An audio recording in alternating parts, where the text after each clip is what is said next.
Legacy from President Trump: when Iran sent the barrage of missiles, rockets, and drones into Israel, Saudi Arabia sided with Israel and knocked a bunch of them down.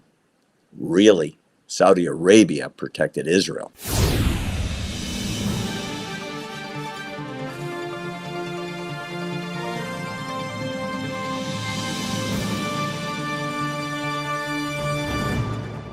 Here's an interesting story out of Saudi Arabia.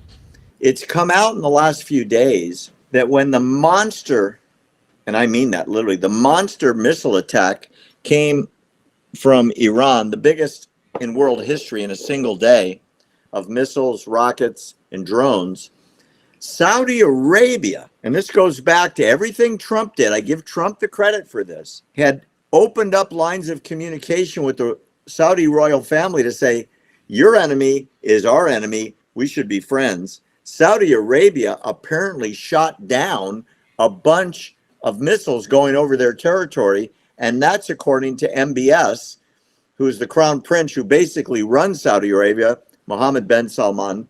He says that as the basic head of the ruling dynasty there, because the king is very, very ill and he's very, very old. As we know, 99% of all the rockets, missiles, and drones were shot down.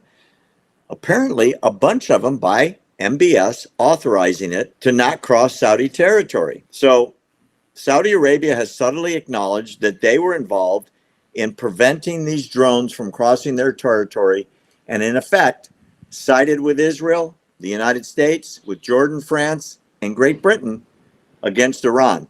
Holy moly, that's big news. Yes, I mean, it really is. It really is. I thought Iran actually talked to all of these nations saying, hey, because they get permission for these drones to go over. But Saudi Arabia didn't agree, apparently. Well, and they shot them down. So where does this put Saudi Arabia and Iran? Well, are they upset with them now? Keep in mind that there's a very big religious difference between Iran and Saudi Arabia.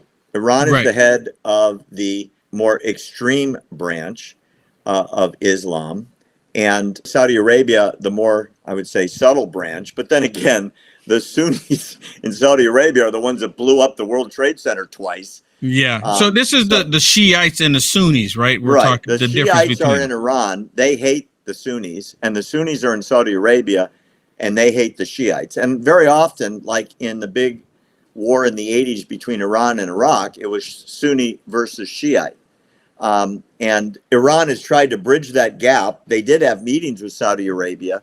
They opened lines of communication, but when it went to possibly destroying Israel, Saudi Arabia under MBS sided with Israel. Hard to believe. Wow. I give Trump the credit for it because he opened those channels of communication. Sure did. And if he came back, like he may in a few months, he says, and he said it, he will bring Saudi Arabia into the Abraham Accords. And if that happens, Iran will be isolated. Big news. Big news. Yeah, that's actually good news. Absolutely.